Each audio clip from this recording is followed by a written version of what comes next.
హరే కృష్ణ. ఈరోజు మనతో ఇక్కడ జిత గిరీష్ ప్రభు ఉన్నారు. ఆయన పూర్వం అమెరికా దేశంలో జోసెఫ్ మెక్గిల్గా ఆయన జీవించారు.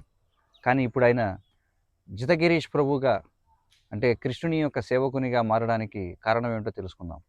Hare Krishna Jita Girish Prabhu. Hare Krishna. So you are living as Joseph McGill in Georgia state of America. Yes. So what made you become a servant of Krishna and become Jatagirish Das? Can you please explain?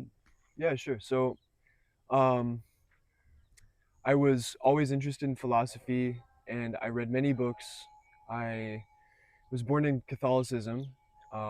I even became an atheist after some time, but I was very interested in answering the questions of life, and nothing really seemed to satisfy all my answers. And I was looking here and there, and I was generally confused in life. But then I received a Bhagavad Gita from a brahmachari in Atlanta, Georgia, where I'm from.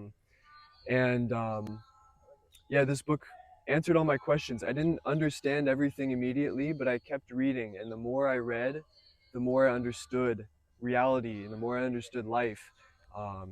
And the more I had faith in God. And all this was possible because of the association of devotees. So the books, reading it, I could understand things, but a lot of it I could not understand. But by associating with devotees, I could really start to understand the philosophy and really come into knowledge and come out of ignorance. ప్రభు ఏమంటున్నారంటే, ఆయన Catholic కుటుంబ నేపథ్యంలో ఆయన Georgia రాష్ట్రంలో పుట్టారట. మరి ఆయనకి తత్వం గురించినటువంటి అనేక పుస్తకాలు చదివేవారట. ఆ విధంగా ఆయన ఈ భగవద్గీత అనేటువంటి గ్రంథాన్ని పొందారు కృష్ణ భక్తుల నుండి. కానీ ఆయన చదివినప్పుడు ఆయనకి ఎన్నో ప్రశ్నలకు సమాధానం దొరికింది. కానీ దాని గురించిన పూర్తి అవగాహన మాత్రం ఎప్పుడైతే భక్తుల యొక్క సాంగత్యంలోకి వచ్చారో, అక్కడ అమెరికా దేశంలోని అట్లాంటా ప్రాంతంలో, అప్పుడు మాత్రమే తనకు పూర్తిగా అవగాహన వచ్చిందని, ఎప్పుడైతే భక్తుల యొక్క సాంగత్యంలో ఈ గ్రంథాన్ని చదివారో భగవద్గీతను, అప్పుడు ఆయన నిర్ణయం చేసుకున్నారు, నేను కృష్ణుని యొక్క సేవలో పూర్తిగా నేను అంకితం కావాలని చెప్పి.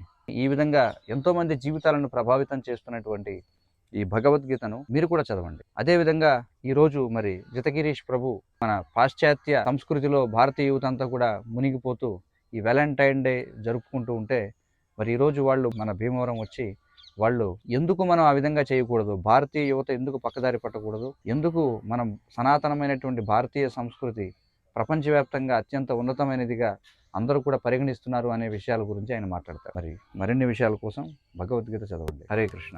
Hare Krishna.